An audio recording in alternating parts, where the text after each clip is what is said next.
ओढ़नी के रंग पिया ओढ़नी के रंग पिया जादू चला रहल लागे की जैसे खेतवा में सरसों फुला रहलवा। कहाँ तार ओढ़निया बा ए पगली दे है न ओढ़नी हमरा के तोर ओढ़नी पगली अपना बगली में धली ई भैया हमार कहत ओढ़नी के रंग पिया। हेलो नागेंद्र भैया भैया पूरा मत पकड़ी घर खबर चल जाइए फोटो भेज दे हम। ओढ़नी के रंग पिया जादू चला रहलवा लागे की जैसे खेतवा में सरसों फुला रहलवा।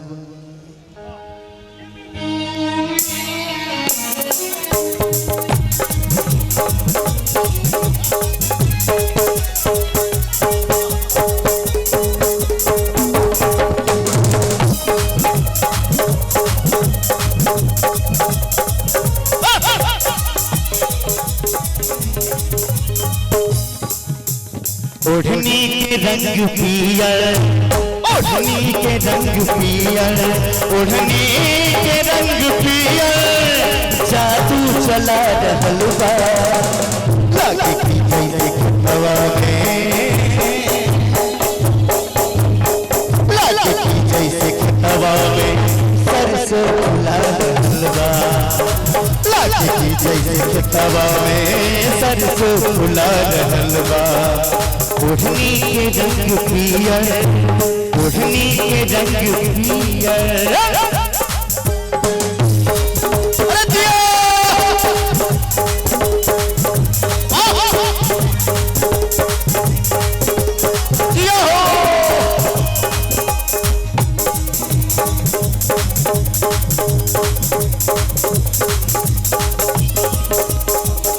देखिए भैया की तरफ से बहुत पुरस्कार भैया के प्रणाम। मारे हवा के झोंका लहरे फूल के सिया खुद फूल बन गइल बा खुशबू से भरल देहिया।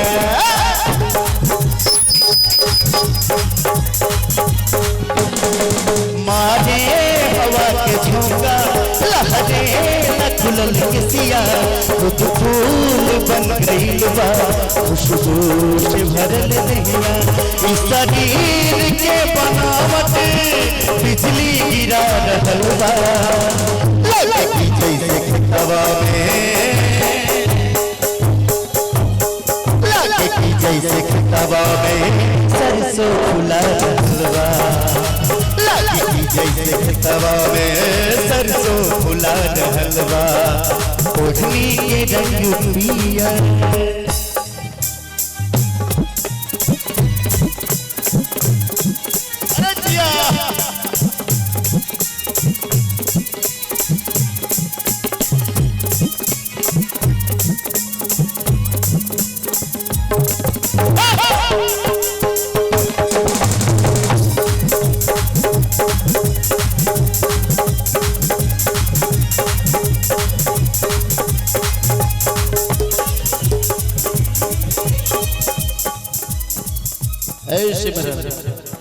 मुकेश यादव मुकेश कुशवाहा जी थावे से धतिंगना से 1001 रुपया भेजवानी तहरा खाती कोनी के अगला ड्रेस में पियने पियर फिर लौकी हलो बदल ली हलो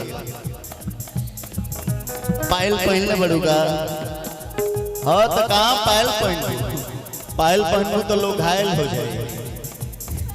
पौआ के तोहरा पायल जब छन से छनक जाला लागे कि कौन भौरा बगिया में गुनगुनाला।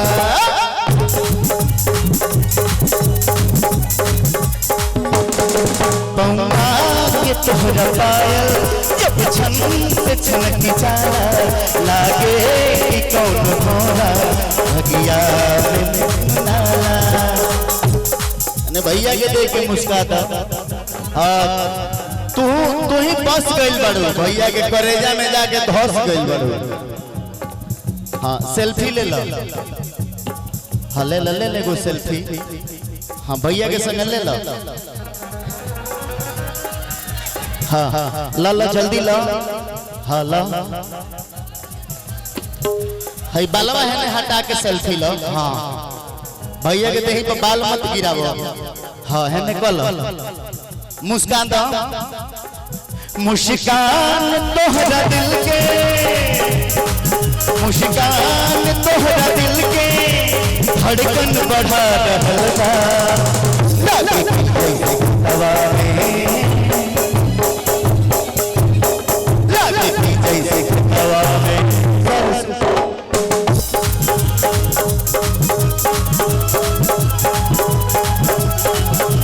लागे की जैसे हवा में सरसों फुला रहल बा लागे की जैसे हवा में सरसों फुला रहल बा लागे की जैसे हवा में